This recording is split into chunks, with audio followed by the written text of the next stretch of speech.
तो हेलो मेरे भाई, कैसे हो आप लोग। उम्मीद करता हूँ आप लोग बहुत ही अच्छे होंगे। तो मेरे भाई, आज मैं इस वीडियो में बात करने वाला हूँ खेसारी लाल यादव के जो होली के गाने आने वाले हैं। तो दोस्तों, होली के गाने की तैयारी हो चुकी है।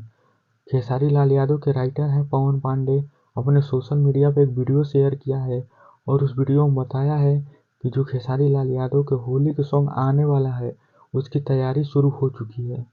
तो दोस्तों, बहुत जल्द आप लोगों के बीच खेसारी लाल यादव का होली का गाना सुनने को मिलने वाला है। तो आप लोग तैयार हो जाइए, बहुत जल्द खेसारी लाल यादव का होली का गाना आने वाला है। तो मेरे भाई, जब से खेसारी लाल यादव एग्रीमेंट में फंसे हैं तभी से गाना आना बहुत ही कम हो चुका है।